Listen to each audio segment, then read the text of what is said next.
Hi all, my name is Catherine, Assistant Professor from the Department of AIML, SNS College of Technology, Coimbatore. Today, in our lecture series, we shall see about a case study on enhancing data security in a financial institution through cryptography and network security. So, in the previous series, we saw what is a cryptography and how it provides security to our data being transmitted from one person to another. So, in this case study, it revolves around a fictional financial institution that faces increasing cybersecurity threats and regulatory pressures to safeguard sensitive customer information in financial transactions. Basically, they are going through a crisis where the cybersecurity threats are more. So, they are looking up to revamp its data security measures by implementing strong cryptography and network security protocols. This case study delves into various aspects such as the current security infrastructure, recent security breaches or vulnerabilities, and the specific cryptographic and network security solutions being considered. This institution decides to implement the DES algorithm. I'll tell you more in detail about what is the DES algorithm. It is basically a symmetric key encryption algorithm, which is widely recognized for its security and efficiency. So what the company, basically this company is going through a crisis and they have to come up with a strong cryptographic algorithms. The one which is existing is not providing the security which the company requires. So they are coming up with an idea of implementing this DES algorithm. So basically what is a DES algorithm is it is a data encryption standard. It is a symmetric key block cipher. Symmetric key means both the encryption and the decryption makes use of the same key, and it is a block cipher rather than being a stream cipher where the block of inputs will be taken at a time and it will be encrypted. So it is an implementation of a Feistel cipher structure. It uses 16 rounds of Feistel structure. The block size is 64-bit and the key size is 64-bit, but the effective key size is 56 bits where they discard 8 bits of the key. So this is the structure of this DES algorithm. Here, the input plain text we do not take in stream cipher, we take input as bit by bits, whereas in the block cipher, we take blocks of input. Here, one block has 64 bits of plain text. So what happens is this yeah, plain text goes through an initial permutation. Permutation is nothing but rearranging the bits in a different order. So this 64 bits then goes to an 16 rounds. Each round will have a different set of operations. And after that 16 round, in the 64 bit is divided into 232 bits, and that 32 bits are being swapped. Again, it goes under a inverse initial permutation, and that is how you get the ciphertext. So what happens in this round one? We see a 64-bit here, we see a K1 here. So we see K1, K2, K16, which means each round will have a different keys. So what happens is you give a 64-bit key, it goes through a permutation and it discards 8 bits and you have only 56 bits. That is the effective key size of this 56 bits. What happens is it goes to a left circular shift, and then again goes to a permutation cycle, and then output of that 48 bits is given into this round one. So with this 48 bits and this 64 bits, some operations happens in this round one. That output is fed into the round two. Again, this key is going through certain circular shift permitted choice, and then it goes it gives you a 48-bit output, and that is given into that is K2.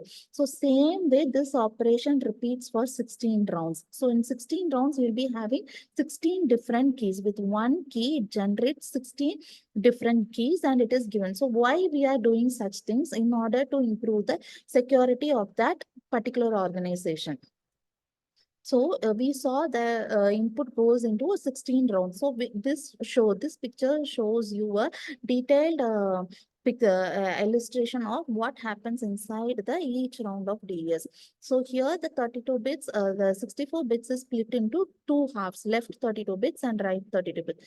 Same way the key is 56 bits of key is divided into two halves, 28 bits and 28 bits. So here what happens is the right 32 bits, it goes under a expansion.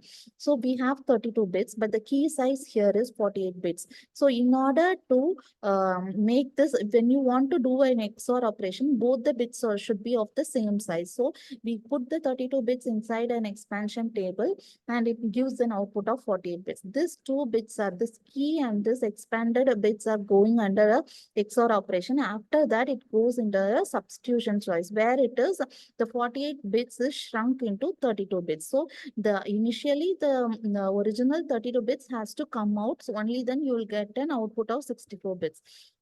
So that 32 bits again goes into a permutation choice. That 32 bits is again XORed with the left original 32 bits. So this bits and the all those functions, it goes under many operation, expansion, substitution, permutation, XOR operation. This comes and it does an XOR with this left 32 bits and you get the RI, that is the next round's right 32 bits. So how do you get the next round's left 32 bits? The original right 32 bits is put into the next round's left 32 bits. So here what happens in the key? Here the 28 bits, 28 bits goes into a shift, left shift, then it goes into a permutation or contraction, then that it gives a, the 28 bits is converted into 48 bits and it is given into XOR operation. So for the next round, this left permitted shift 28 bits and this left shift permitted 28 bits are given into the next round. This is what happens in each round. This is for one round. So next round it goes like this. Again, it goes through this expansion substitution process. So this one, in one way or the other, it makes the encryption process little harder for the people or the cryptanalysts to crack. So the institution outlines a phased implementation plan to integrate DES encryption into transaction processing systems and communication channels. The encryption keys will be securely generated, managed, and distributed to authorized parties to ensure the confidentiality and integrity of encrypted data. So before transmitting financial transaction over its network, the institution encrypts sensitive data, including transaction amounts, account numbers, and customer information using the DES algorithm. The encrypted transactions are securely transmitted between parties, protecting them from interception and unauthorized access by malicious actors. So compliance and regulatory consideration, the implementation of the DES algorithm aligns with regulatory requirements and industry standards for data encryption, the financial sector, ensuring compliance with relevant laws and regulations. Regular security audits and compliance assessments are conducted to validate the effectiveness of the DES encryption solution and address the potential vulnerabilities or risks. So benefits and outcomes. After implementing initially the company was facing certain crisis. What was the crisis? It was going through a security threat. So in order to overcome that threat, they implemented this DES algorithm. So we should, what all they benefited after implementing this DES algorithm, the financial institution enhances the security and confidentiality of its financial transactions, mitigating the risk of data breaches and unauthorized access to sensitive information. Customers and stakeholders trust the institution's commitment to data security, bolstering its reputation and competitiveness in the financial industry.